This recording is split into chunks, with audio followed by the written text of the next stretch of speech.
welcome back to the Average Reloader. Today we're going over the Recoil X brake.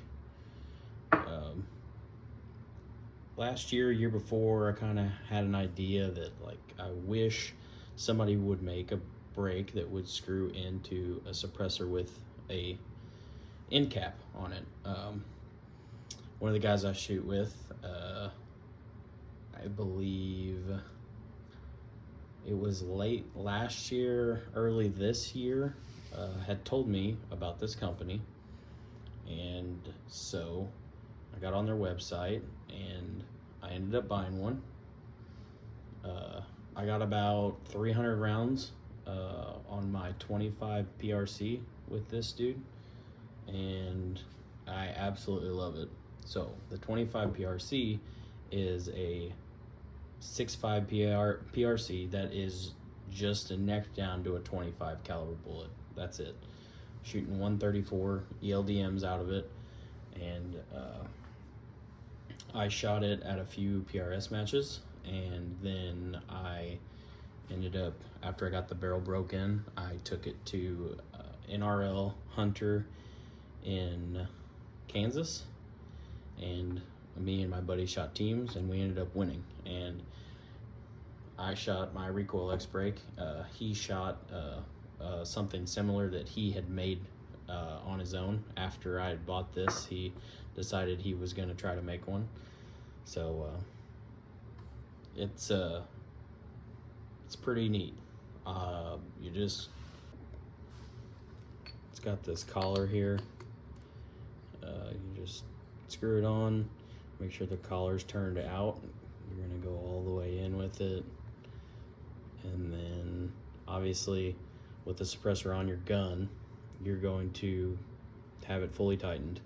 Then you're going to see, after you fully tighten this down with the collar loose, you're going to turn this to where it's, close to straight up, and then you're going to tighten the collar down, and that's going to self time it. You just tighten it down just like that, just all by hand, and then go shoot it. So I know it does look a little goofy because of how small it is. Apparently their Gen 2 that's out now is a little bit thicker, which is nice. And I heard that the port designs are a little different. See, these are all straight out.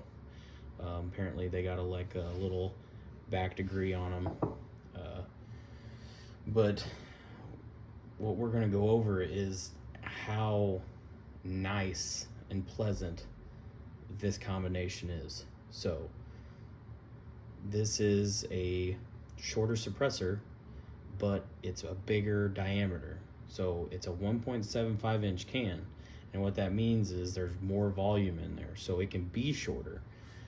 I've gotten lots of compliments when shooting this, especially at the Only Cans match this year. Shot it on my 6 dasher, and I got a lot of compliments for how short it was versus the sound coming out the end of it. It's amazing. And this is, I can't attest to what decibel level it is, but I can tell you that you can shoot it just fine without hearing protection. This is not loud. As far as hunting wise, if you're a big game hunter and you're out west and you're backpacking and you want the ability to shoot a 300 Win Mag, 300 PRC, and be able to spot your impacts at 200 yards, at 300 yards, obviously the further you go out, the more time you have to recover from your shot to watch the impact on the target. But the closer you are, the shorter the time of flight is, so it's a little harder to recover fast enough. This brake allows you to do that, and that's why I'm shooting this on what I consider a Magnum cartridge. And I'm just going to demonstrate to you guys just how nice this is. It's so pleasant.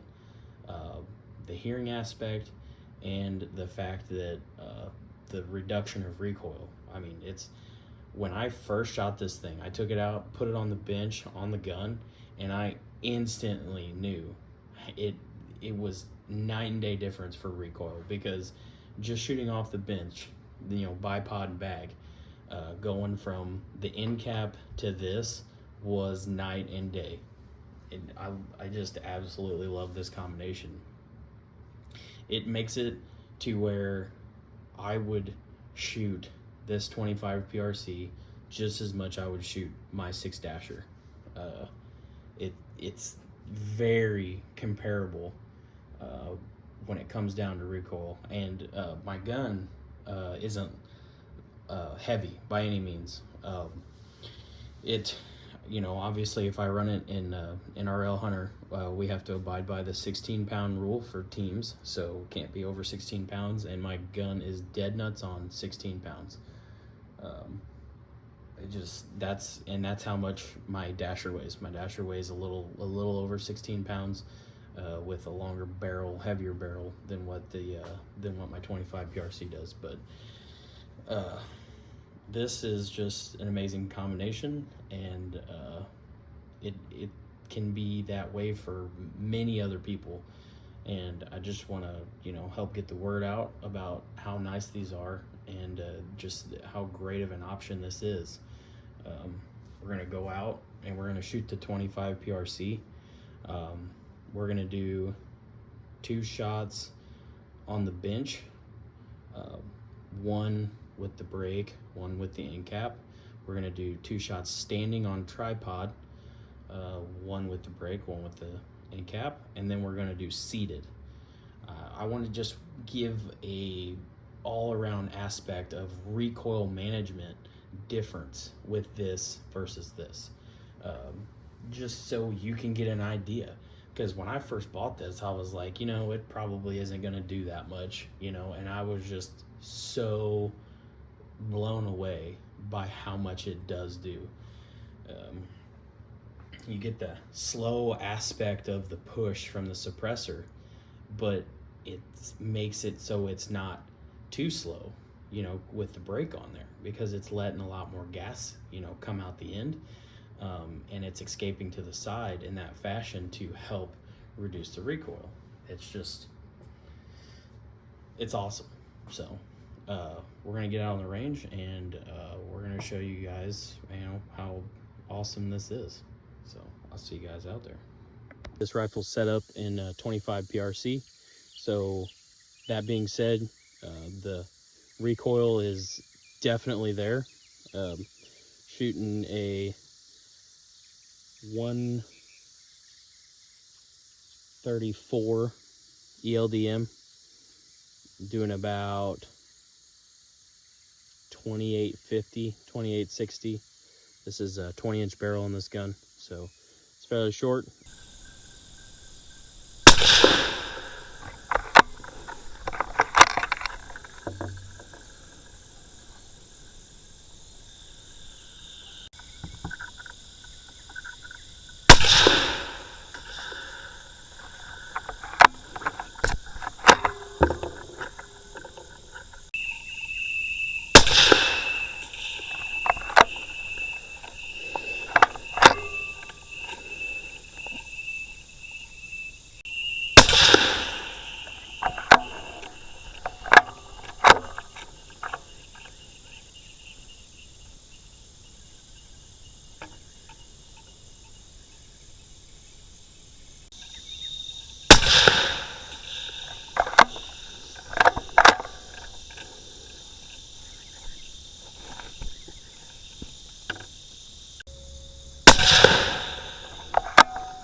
All right, guys, here was the setup here. This is how I ran this, standing and then seated, how you see it. Gun was set up just like this. I ended in the end cap configuration here, but everything you see is how I shot. First 2 shots were off the bench, and then standing tripod, and then seated tripod, just to kind of show the differences in body position and recoil management, and how much this really helps.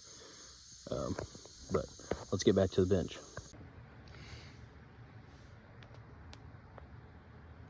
All right, guys, back from the range. I hope that demonstration really showed you guys how great of a product that is. Man, I think I paid like I don't know, I think it was $185. I'll throw it up on the screen, but I think I paid $185 for it. Like I said, that's the Gen 1. You know, it looks a little goofy with how small it is, you know, and it kind of is a little bit more funny when you put the can cover on there. But its job is like just to help reduce the recoil, and it does just that, and it does it flawlessly, especially when it's coupled with the attributes of a suppressor. You know, the Thunder Beast RR is getting big into the game. Obviously, the 419 Maverick was the first of its kind with a brake on the end of it, you know, that was literally meant to just reduce recoil over sound suppression, but it coupled the two together, and but most people ran it in the short configuration, so you didn't get much sound suppression out of it. But it did a job, and it did it very well.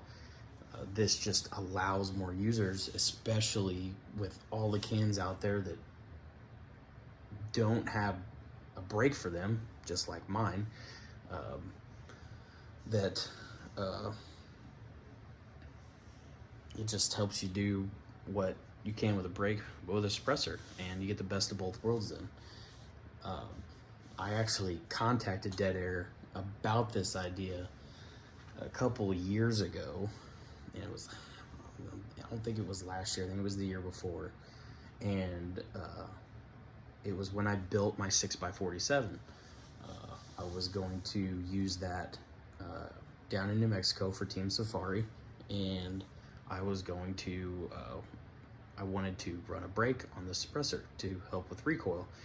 And at the time, Dead Air only had the e-brake out, and my buddy has the same can, and he actually milled the ports out of it to make them, you know, more of a port than it's kind of like a compensator style of brake. They call it the e-brake, but he milled the ports out to make it an open port to actually exhaust the gases a lot quicker to help with recoil. And to be honest, I had to do a little testing with it because I didn't know if I seen the difference, but actually it made it a lot more poppier, and it gave it a little bit more recoil than what I wanted. And you know, it didn't direct the gases in any way, one way or the other. It just directed them, you know, at the 12 and 6 and